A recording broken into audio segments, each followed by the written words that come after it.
Good evening students. आज अपनी नई क्लास जो होगी वो वायुमंडल से संबंधित क्लास होगी और वायुमंडल से जो क्वेश्चन आते हैं वो आपके रीट में, एसआई में, फर्स्ट ग्रेड, सेकंड ग्रेड और यहाँ तक कि आरएस, प्री और मेंस दोनों में वायुमंडल से रिलेटेड क्वेश्चन आते हैं।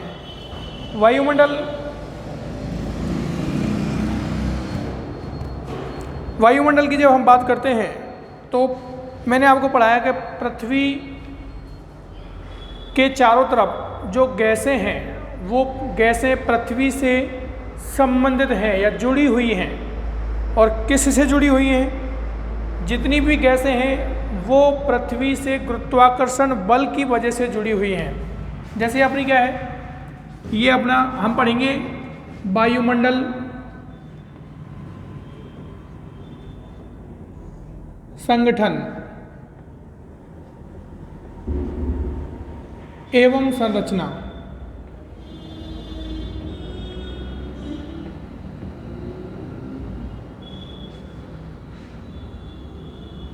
ये पढ़ेंगे हम। इसमें आपके कौन कौन सी चीज़ों का अध्ययन करेंगे हम, तो वो चीज़ें देखिए। इसमें हम वायुमंडल शब्द के बारे में जानेंगे। किसके बारे में? वायुमंडल शब्द के बारे में जानेंगे कि वायुमंडल आखिर है क्या। दूसरा, इसके अंदर हम जो अध्ययन करने वाले हैं वो है प्रमुख गैसें। प्रमुख गैसें जैसे नाइट्रोजन,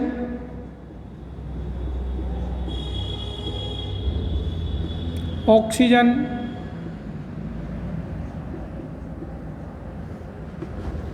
और CO2। इनके बारे में अध्ययन करेंगे कि कौन कौन सी गैसें हैं, कौन कौन सी गैस की क्या क्या विशेषता है, कौन कौन सी गैस किसके लिए उत्तरदायी है। ये चीज़ें हम इसमें पढ़ेंगे। तीसरा जो आपका बिंदु होगा वो होगा वायुमंडल की प्रमुख परतें। वायुमंडल की परतें कितनी परतें हैं इसका भी जिक्र करेंगे। कौन कौन सी परतें हैं, जैसे वायुमंडल में आपके कौन कौन सी परतें हैं उनका जिक्र करेंगे। तो ये सारी चीज़ें। और चौथा होगा आपका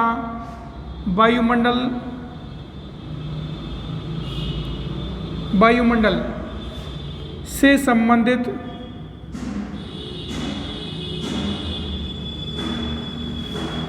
महत्वपूर्ण तथ्य।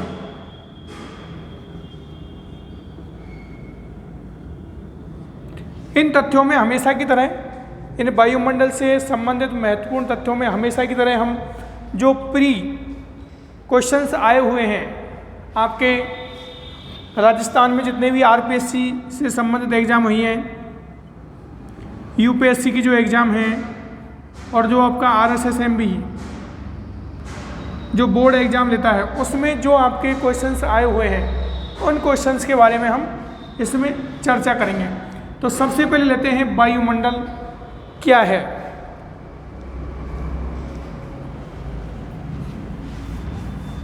सबसे पहले लेंगे हम वायुमंडल क्या है।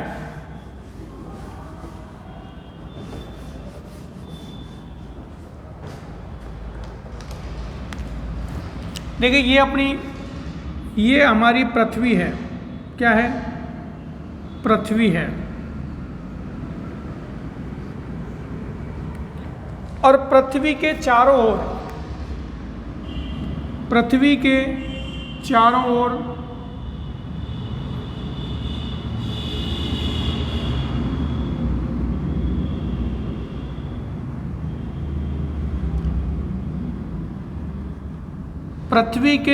ओर गैसों का जो आवरण है, पृथ्वी के चारों ओर गैसों का आवरण क्या कहलाएगा? वायुमंडल कहलाएगा। गैसों का आवरण पृथ्वी के चारों ओर गैसों का आवरण क्या कहलाएगा? आपका वायुमंडल कहलाएगा। ये जो गैसें होती हैं ये रंगहीन गंधहीन और स्वादहीन होती हैं। गैसें कैसी होती हैं? रंगहीन, गंधहीन और स्वादहीन होती हैं। ये जो आवरण है आपका, पृथ्वी के चारों तरफ ये गैसों का आवरण है, यही आवरण क्या कहलाएगा? आपका वायुमंडल कहलाएगा। क्या कहलाएगा? वायुमंडल।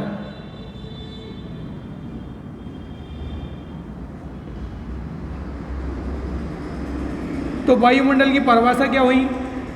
वायुमंडल की परिभाषा हम लिख सकते हैं,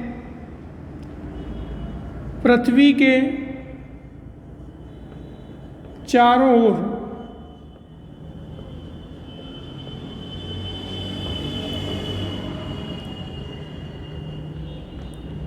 रंगहीन, गंधहीन, स्वादहीन,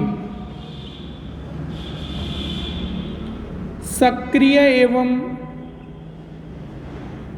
असक्रिय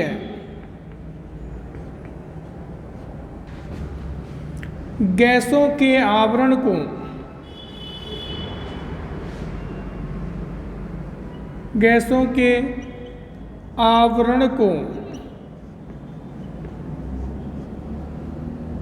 वायुमंडल कहते हैं। वायुमंडल कहते हैं। ये चीज़ आपके समझ में आनी चाहिए कि वायुमंडल है क्या। एटमॉस्फेयर, पृथ्वी के चारों ओर रंगहीन, गंधहीन, स्वादहीन, सक्रिय, असक्रिय गैसों का जो आवरण है वो क्या कहलाएगा? वायुमंडल कहलाएगा। क्लियर? अब एक चीज, ये जो वायुमंडल है,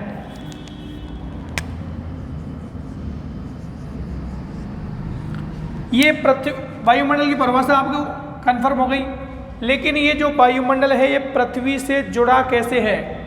तो वायुमंडल कैसे जुड़ा है? वायुमंडल पृथ्वी से गुरुत्वाकर्षण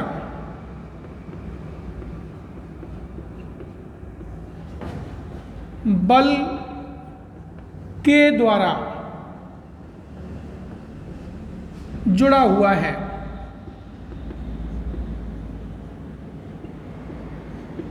कौन से बल के द्वारा जुड़ा हुआ है? गुरुत्वाकर्षण बल के द्वारा जुड़ा हुआ है। ये चीज़ आपको बहुत ज़्यादा इंपॉर्टेंट याद रखनी है। ठीक है। अब ये जो वायुमंडल है, ये दूसरा वायुमंडल अनेक गैसों का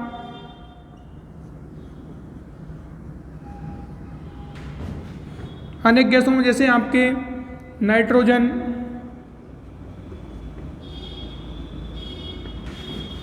ऑक्सीजन,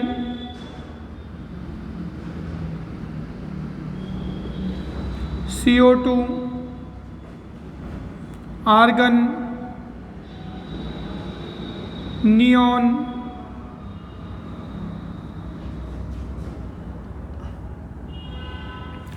आदि। वायुमंडल अनेक गैसों का मिश्रण है। क्या है? मिश्रण है। वायुमंडल क्या है? अनेक गैसों का क्या है? मिश्रण है। ये गैसें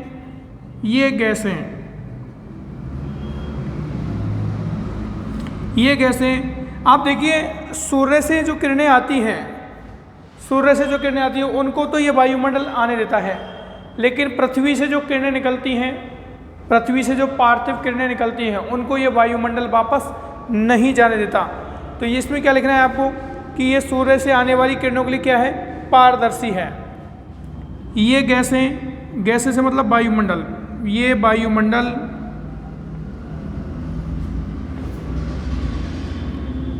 सौर किरणों के लिए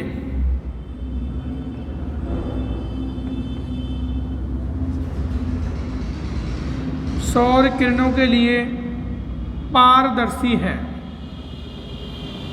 कैसा है? सौर किरणों के लिए ये वायुमंडल कैसा है? पारदर्शी है। सौर किरणों के लिए पारदर्शी है और सौर किरणों को लघु किरणें भी बोलते हैं। सौर किरणों को क्या बोलते हैं? इनको लघु किरणें भी बोलते हैं, लघु किरणें। लेकिन ये जो वायुमंडल है, लेकिन वायुमंडल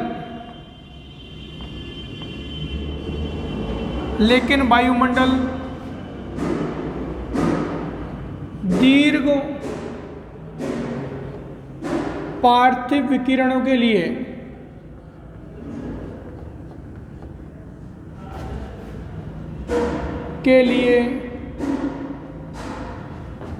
अपारदर्शी है। कैसा है? अपारदर्शी है। ये चीज़ याद रखनी है आपको। वायुमंडल के संबंध में क्या चीज़ याद रखनी है कि यह सौर किरणों के लिए क्या है? पारदर्शी, जबकि यह दीर्घ पार्थिव विकिरणों के लिए अपारदर्शी है। ये चीज़ आपको बहुत ज़्यादा याद रखनी है इसमें, ठीक है।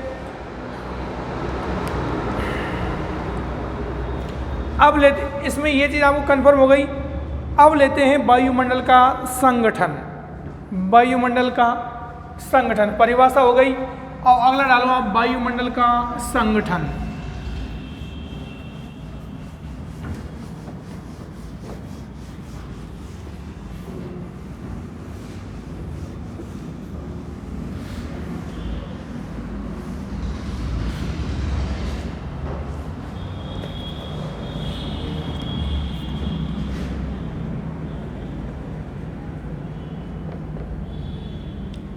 वायुमंडल का संगठन।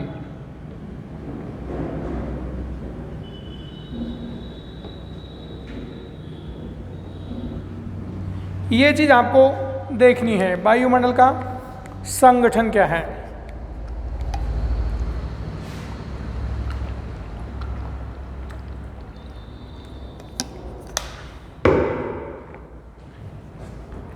संगठन को इंग्लिश में कंपोजिशन ऑफ एटमॉस्फेयर लिख सकते हो आप, कंपोजिशन ऑफ एटमॉस्फेयर।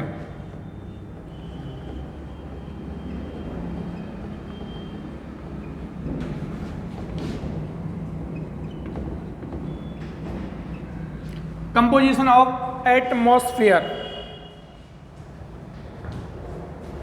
देखो इसमें जब भी आप बात करोगे तो ये ये हमारी संपूर्ण पृथ्वी है, ठीक है साहब।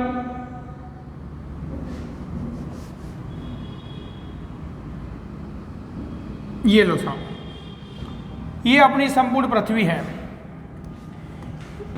इस पृथ्वी में देखो सबसे पहले जो गैस है वो है नाइट्रोजन। कौन सी गैस है? नाइट्रोजन गैस है। और नाइट्रोजन गैस की उपस्थिति है, इसकी उपस्थिति कितनी है बताइए? 78.08%। कितनी है? 78.08%। उसके बाद में दूसरी है आपके ऑक्सीजन। कौन सी गैस है? ऑक्सीजन गैस है। इसकी उपस्थिति कितनी है बताइए? 20.95%। कितनी परसेंट है? 20.95% है ऑक्सीजन की। उसके बाद में देखो तीसरी जो गैस है इंपॉर्टेंट, वो है आर्गन। कौन सी गैस है? आर्गन गैस है। और आर्गन गैस की उपस्थिति है 0.93%। 0.93%। आर्गन की उपस्थिति कितनी है? 0.93%। उसके बाद 4 नंबर पे देखिए आप, कार्बन डाइऑक्साइड। कौन सी गैस? Carbon dioxide gas. और इसकी उपस्थिति जो आप सबको मालूम है, इसकी उपस्थिति कितनी है? 0.36। कितने परसेंट है? 0.036। ये चीज़ आपको याद रखनी है।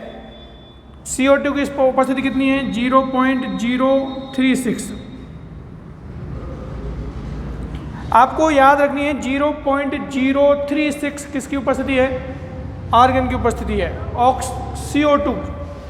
आप देखो 5वें नंबर पर जो है आपके, कौन से 5वें नंबर पर, वो आती है आपके नियोन। कौन सी गैस है? नियोन है, नियोन। और नियोन की उपस्थिति कितनी है? 0.02% है। कितनी है? 0.02% नियोन की स्थिति है।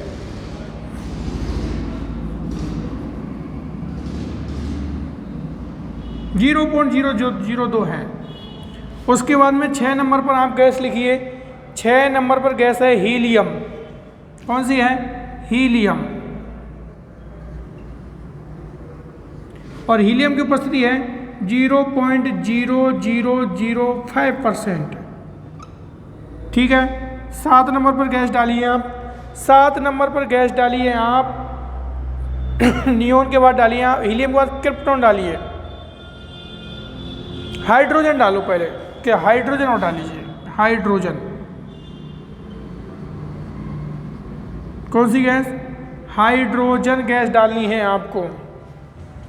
हाइड्रोजन के साथ में एक जीरो, यहाँ पर 0.000 4 जीरो लगानी है और फिर 5% लगाना है। ये कुछ गैसों की जो उपस्थिति है। वापस देखिए,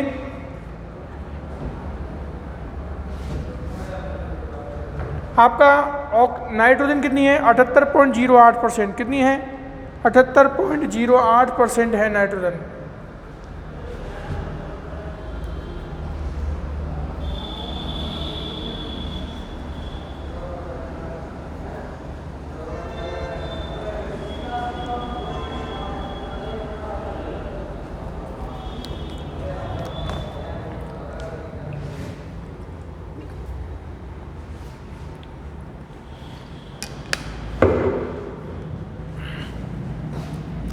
अब देखिए आप, सबसे ये अपने पृथ्वी का केंद्र और नाइट्रोजन 78.08% है। कितने परसेंट है?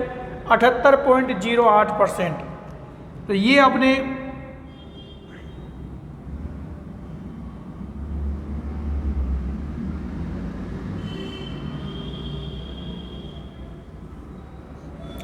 अठहत्तर 0.08% हो गई नाइट्रोजन।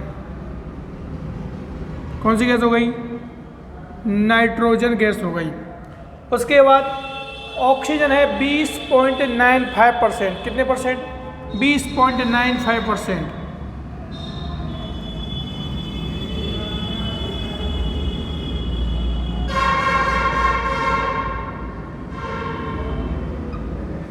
ये हो गई आपके ऑक्सीजन। कौन सी गैस हो गई? ऑक्सीजन। बाकी आपके जितनी भी गैसें हैं वो यहाँ आती है। ये 78 और ये आपके 91। आप देखिए 78% और 91, 21, लगभग 99% गैसें ये दो हैं, नाइट्रोजन और ऑक्सीजन। अब आपके जो गैस बचती हैं 1% में, 1% में आपके 1% में आपके गैसें आएंगी। 1% गैसें कौन सी हैं आपके? इसमें आपके आर्गन है, CO2 है, नियोन है, ओजोन गैस है। इन गैसों में 1% में ये सारी गैसें आती हैं। अब आप सबसे पहले डालो नाइट्रोजन गैस। कौन सी गैस? अब एक एक गैस का जिक्र करेंगे। सबसे पहले आपको गैस डालनी है नाइट्रोजन गैस। कौन सी गैस? नाइट्रोजन।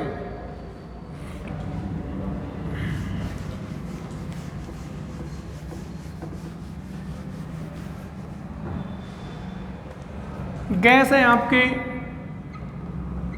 नाइट्रोजन।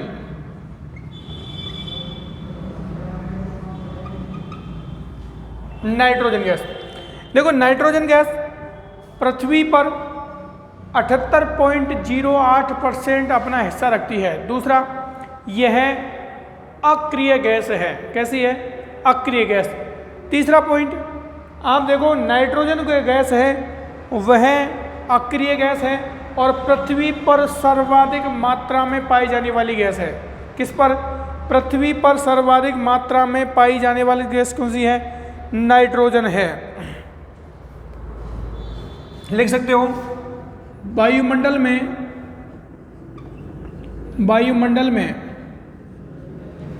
सर्वाधिक मात्रा इसी गैस की है।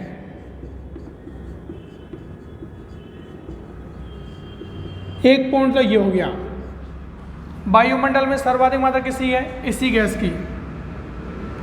अगर इसका अनुपात देखें वायुमंडल में कितना अनुपात है, तो इसका अनुपात है 78.08%। कितना अनुपात है? 78.08% इसका अनुपात है। यह गैस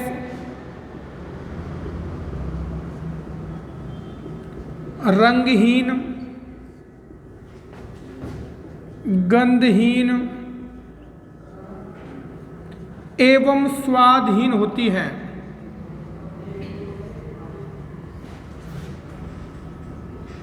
कैसी होती है? रंगहीन, गंधहीन एवं स्वादहीन होती है। कौन सी गैस? Nitrogen gas. ठीक है। अब आप एक चीज इसके बारे में इंपॉर्टेंट याद रखनी है कि अपने पृथ्वी पर एक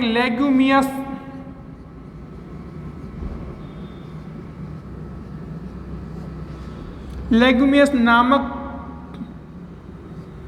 पेड़ पौधे मिलते हैं। पेड़ पौधे या वनस्पति, ये वनस्पति मिलती हैं। ये इंपॉर्टेंट याद रखनी है कि लेग्यूमियस नाम की एक वनस्पति है। ये जो वनस्पति है वो सर्वाधिक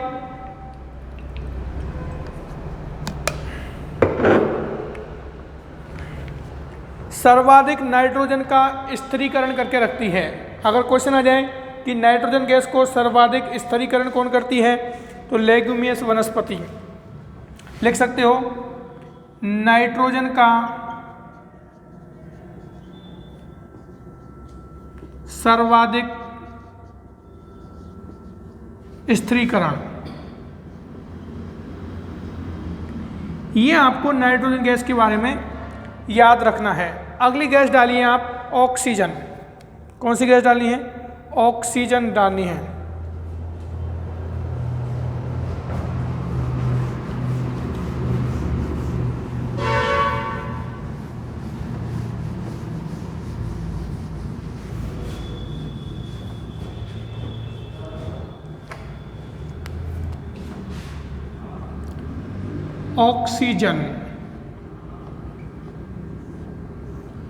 ऑक्सीजन के बारे में ऑक्सीजन के बारे में ज़्यादा बताने की आपको ज़रूरत नहीं है। जीवनदायिनी गैस है। कैसी गैस है? जीवनदायिनी गैस। ऑक्सीजन पृथ्वी पर 20.95% मात्रा में मिलती है। कितने परसेंट? 20.95%। अगला, ऑक्सीजन गैस वस्तुओं को जलाने के लिए अति आवश्यक है। तीसरा, पृथ्वी पर अगर जीवन संभव है तो वो किसकी वजह से है? ऑक्सीजन गैस की वजह से है। किसकी वजह से है? ऑक्सीजन गैस की वजह से। लिख सकते हो मात्रा कितनी है? अभी बताया है 20.95%। ठीक है। यह जीवनदायिनी गैस है। कैसी गैस है? जीवनदायिनी गैस है। वस्तुओं को जलाने के लिए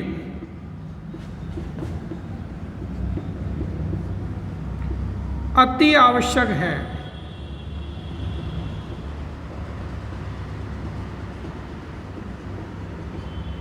वस्तुओं को जलाने के लिए यह गैस कैसी है? अति आवश्यक गैस है।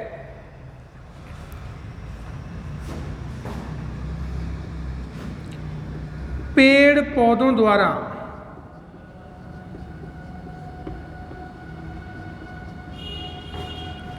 प्रकाश संश्लेषण की क्रिया के समय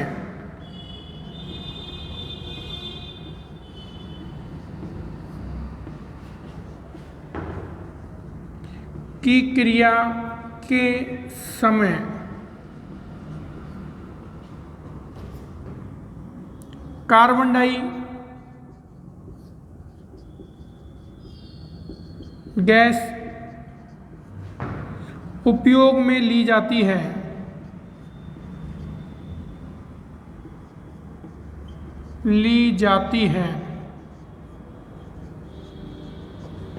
जबकि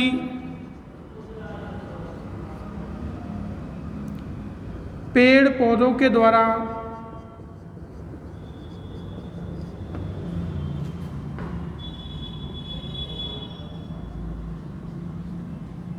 ऑक्सीजन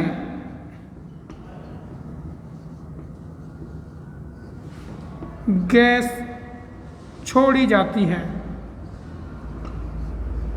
ठीक है, ये चीज़ आपको पता होना चाहिए कि पेड़ पौधे जब प्रकाश संश्लेषण की क्रिया करते हैं तो वो कौन सी गैस लेते हैं? वो गैस लेते हैं आपके CO2। कौन सी गैस लेते हैं? CO2 गैस लेते हैं। जबकि जब वो प्रकाश संश्लेषण क्रिया के समय जो गैस छोड़ते हैं वो कौन सी गैस है? ऑक्सीजन गैस है। कौन सी गैस है? ऑक्सीजन गैस है।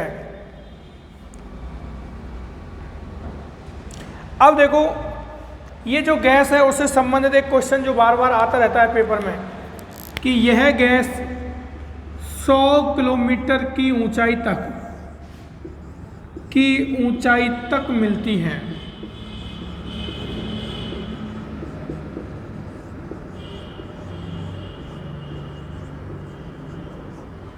सौ किलोमीटर की ऊंचाई तक यह गैस क्या है? मिल जाती है। ठीक है, एक चीज आपको याद रखनी है, लेकिन 120 किलोमीटर की ऊंचाई पर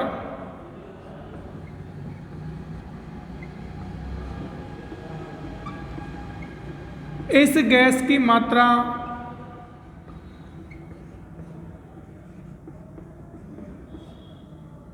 नगण्य हो जाती है।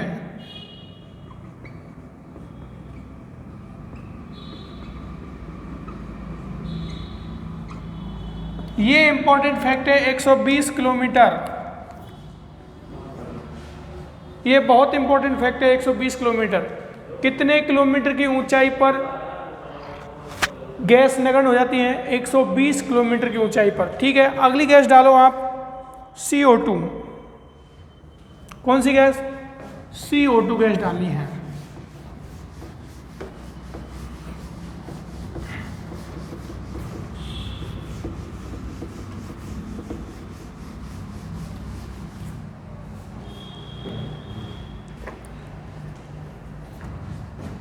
तीसरी गैस है आपके कार्बन डाइऑक्साइड। चाबी वहीं पड़ी है सर।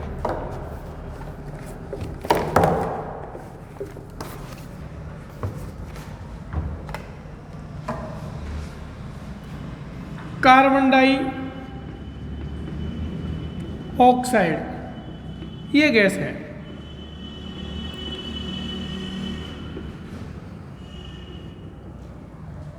देखो, आप एक चीज समझिए, कार्बन डाइऑक्साइड गैस जो है मौसम विज्ञान की दृष्टि से सबसे महत्वपूर्ण गैस है। पहला पॉइंट क्या है? मौसम विज्ञान की दृष्टि से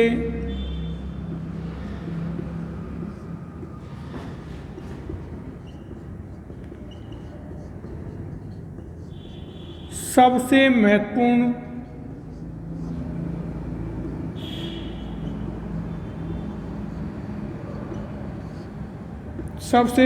गैस। एक चीज तो ये है कि मौसम विज्ञान की दृष्टि से यह सबसे महत्वपूर्ण गैस है। दूसरा, अनुपात कितना है आपको, अनुपात अभी आपको बताया है, ये रहा 0.036%। ये इंपॉर्टेंट है अनुपात। अगला पॉइंट देखो, आपको एक चीज मैं बता देता हूं कि ये अपना धरातल है। क्या है ये अपना, ये धरातल मान लिया हमने।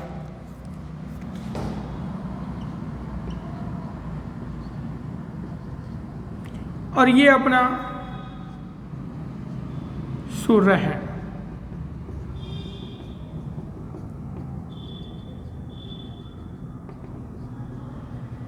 क्या है, सूर्य है। सूर्य से जो किरणें आती हैं आपके, जिनको हम सौर विकिरण कहते हैं, क्या कहते हैं, सौर विकिरण।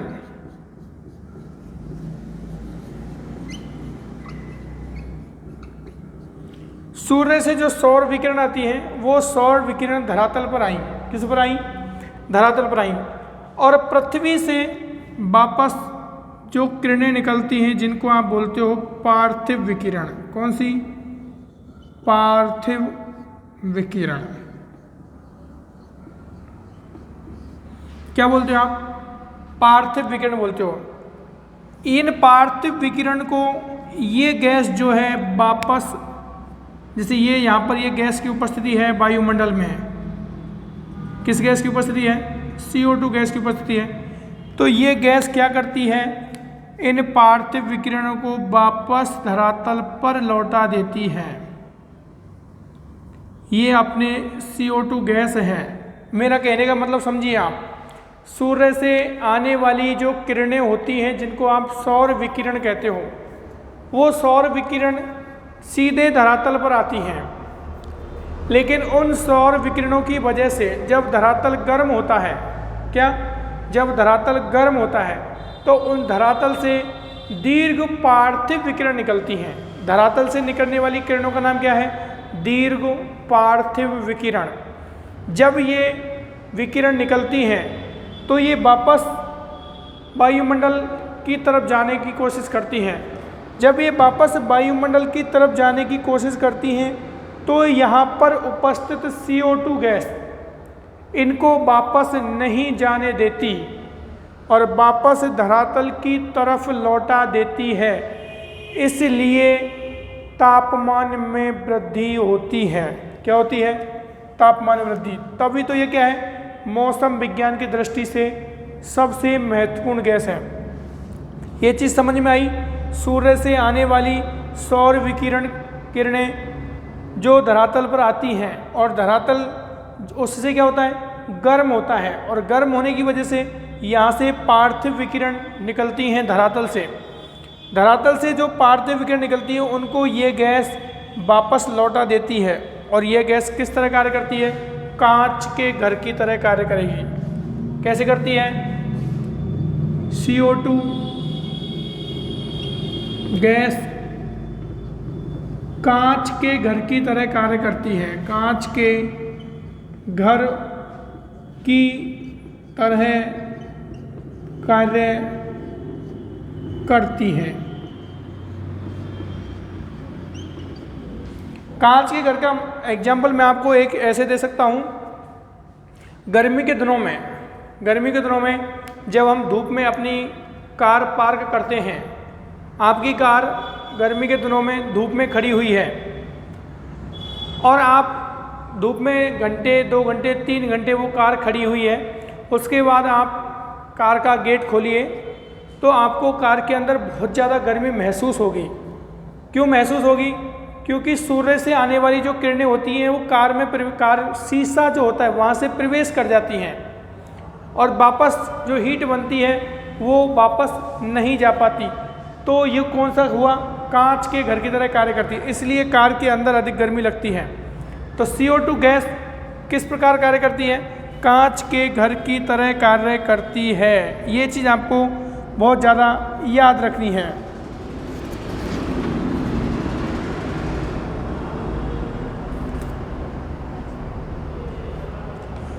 आप देखिए, तापमान को बढ़ाने में सबसे महत्वपूर्ण गैस यही है, CO2। कौन सी?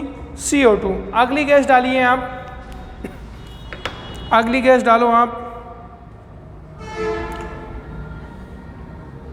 अच्छा, एक चीज और देखिए आप,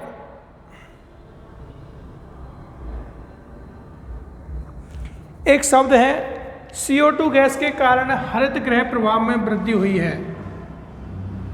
हरित गृह प्रभाव में वृद्धि हुई है।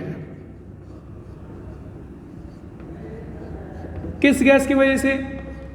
Green house effect. अभी मैंने जो बताया कांच का घर, वही ग्रीन हाउस इफेक्ट कहलाता है। तो इससे क्या हुई है? हरित गृह प्रभाव में वृद्धि हुई है। अगली गैस डालिए आप, ओजोन गैस। कौन सी गैस? ओजोन गैस डालिए।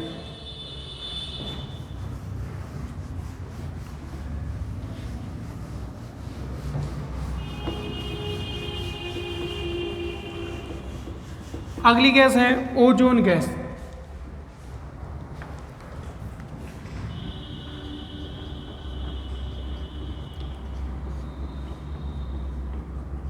ओजोन गैस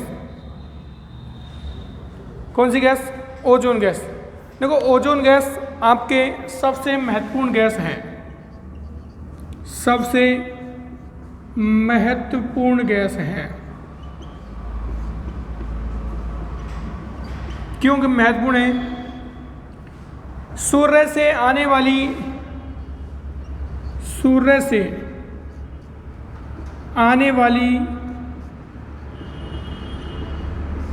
पराबैंगनी किरणों को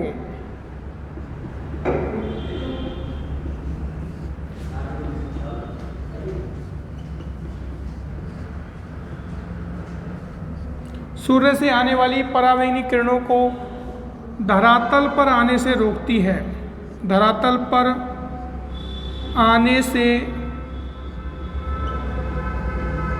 रोकती है। ओजोन गैस O3 क्या करती है? धरातल पर आने से रोकती है। Ozone gas.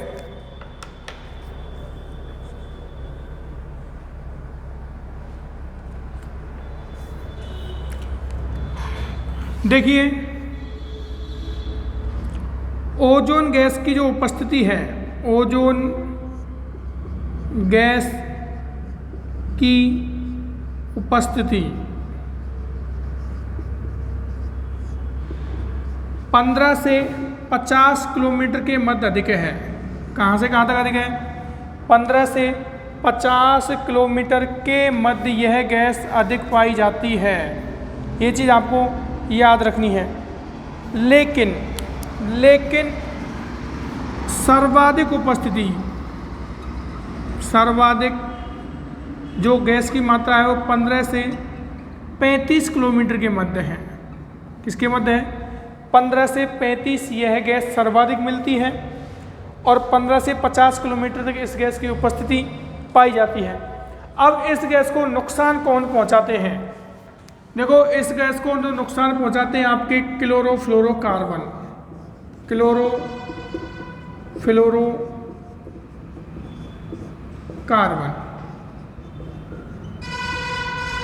CFC। इस गैस को सर्वाधिक नुकसान CFC के द्वारा पहुंचाया जाता है। यह गैस पृथ्वी की छतरी, रक्षा कवच आदि नामों से जानी जाती है। कौन सी गैस? Ozone gas. ठीक है, ओजोन गैस अगली जो नेक्स्ट क्लास होगी आपकी यहीं से स्टार्ट होगी। ठीक है, थैंक यू।